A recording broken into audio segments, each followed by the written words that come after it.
Time now for your forewarned weather with Cedric Haynes.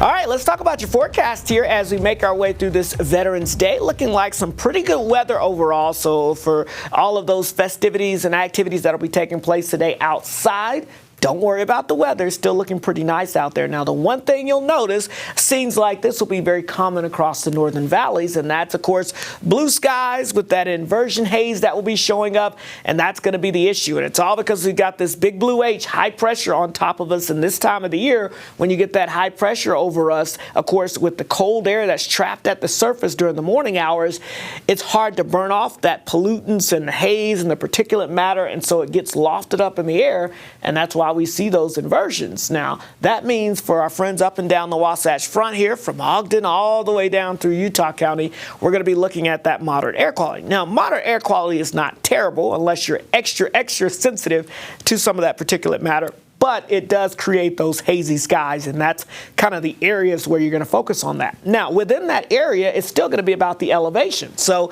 again, if you're above about 5,500 feet, 6,000 feet, you get above the valley floors, you're not going to notice the inversion. Well, you may notice it, but you're going to be looking down towards the inversion, not so much as folks on the valley floors who are going to be in the midst of the inversion. And as you get up into the mountains, yeah, you're going to be talking about nothing but blue skies and just a couple of high clouds building in.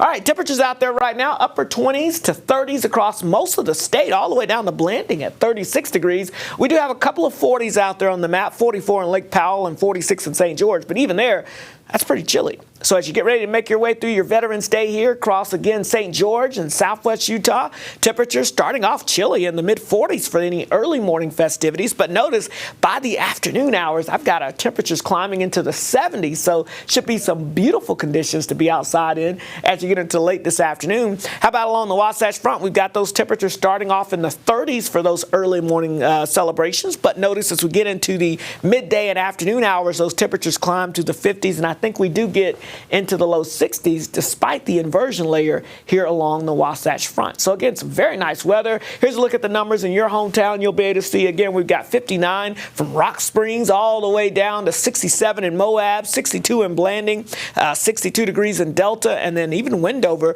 a little cooler there in Wendover at 52 degrees. But notice, as you get down towards St. George, I've got us in the mid-70s for us today. So where's all the Arctic air and the storminess? Well, it's on the eastern side of the country right now. The Midwest, Southeast, yeah, they had snow down to Alabama and Georgia yesterday afternoon.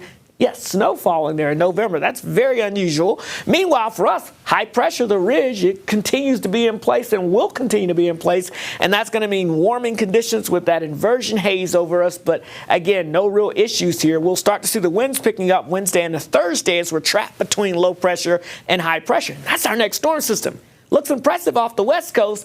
But as we take a look at the forecast here, we've had some new developments here with the outlook on this storm. The data now not showing us this one storm coming in and creating some havoc for us for the end of the weekend. The weekend, in fact, it actually splits the storm into two parts. And it sends the colder part of the storm up towards Canada. It sends the wetter part of the storm down to our south and west near Mexico. And we're just caught in the middle. That's not a great place to be for a big storm system. We'll still have some impacts with some precipitation chances rolling into the area. But again, we're looking at probably more like a quarter of an inch or less across most of the area on average as opposed to more. But southwest Utah may benefit with that southern track. You may see a little more precipitation there. Otherwise, if you're saying, oh man, bah humbug, don't worry. We've got a little extra precipitation on the way, I think, as we get beyond this. Another storm could come in on Monday, and a few more could be lined up after that. And with the overall trend as we get towards the second half of the month for below average temperatures, yeah, I think we may still wind up doing pretty well. But St. George, we've got you in the 70s here all the way through your Thursday with wind picking up Wednesday and the Thursday. That front will bring some rain on Friday and the Saturday, and then we'll cool it down into the 50s. Meanwhile, the Wasatch Front, great Veterans Day with that haze out there, breezy weather through midweek with temperatures near 70 on Thursday, and then we'll cool it back to the 50s with that rain on Friday. All right, let's get a check on your traffic this morning as we get you out the door. You'll be able to see here, looking pretty good out there as you make your way through your morning commute. Of course, we'll keep an eye on this. If it changes, we'll let you know. But for now, let's get you over to Matt.